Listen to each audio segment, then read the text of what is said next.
Let's get into that first story. And this, my friends, is a doozy from the New York Post. MSNBC banned from Kyle Rittenhouse trial after producer accused of following jurors. Accused? The police caught the person and took them into custody, issued them traffic citations. This person following the jury bus from the Rittenhouse trial blew a stoplight to try and keep up with them. That's crazy, huh? Dang. Let's read a little bit.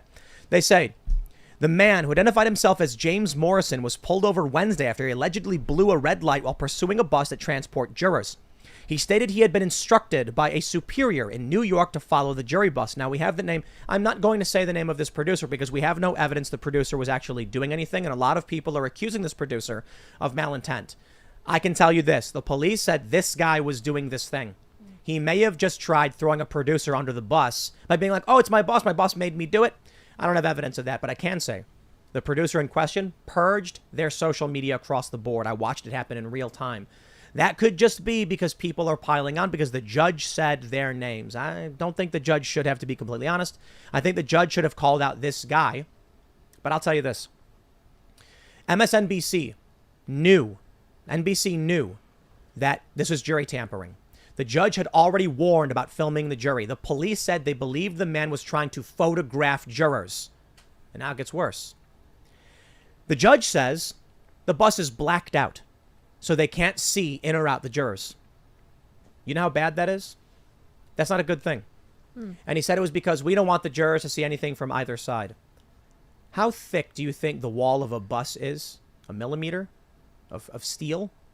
When that bus drives past the courthouse to screaming, to bullhorning, those jurors can hear it all. You can block the light, but you can't block the sound. And the bus goes by and everybody knows. You mean to tell me that you blacked out the bus so they couldn't see?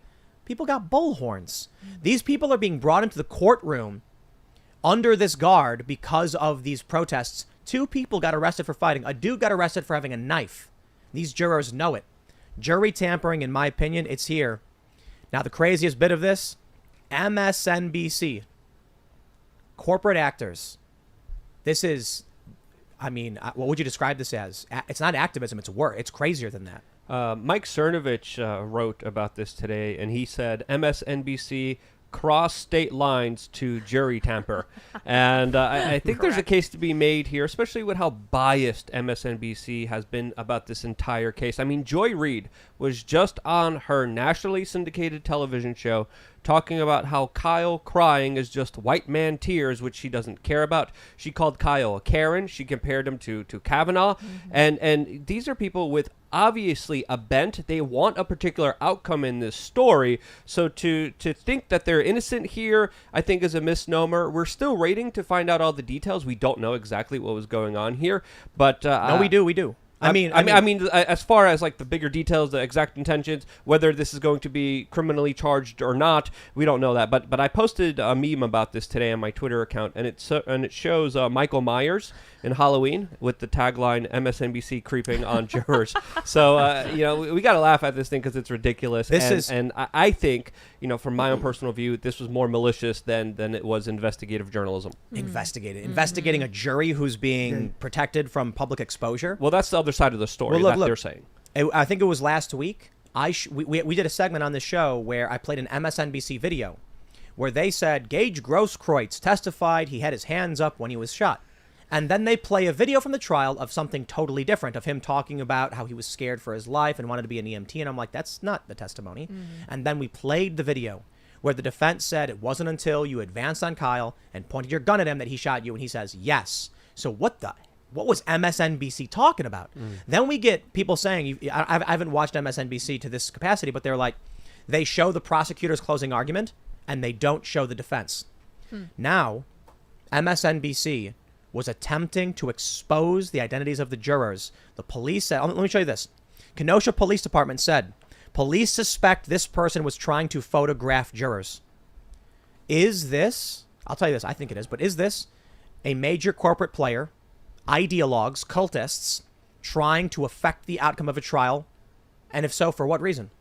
I was just going to say, what if they would have gotten pictures? What story can they run with? Right. What were they going for? They probably would have leaked it.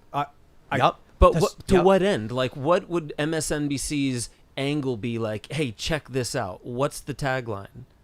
Hey, we got some Not even pictures that. of They could have the sent jurors. it. I mean, when I got attacked in Germany by Antifa, it was a mainstream media journalist that took a picture of me and gave it out to all the Antifa members to come target and lied. attack me. And And then lied they about lied about the entire situation. So there could be MSNBC journalists. I mean, they're acting more and more like activists. So they have a network of activists that work for them that obviously have connections to all the large organized protests that have been happening all throughout this country. I'm speculating here. We have no solid proof or evidence of this, but it's not far to speculate with just the atrocious actions that MSNBC has been taken on the intelligence of the American people with their blasphemy and bullcrap that they've been trying to shove down everyone's throat. It's ridiculous what they've been saying. They've been off the rails, and they've been more concerned about an agenda, a narrative, rather than, of course, any kind of even semblance of news reporting, because they haven't been doing any of that.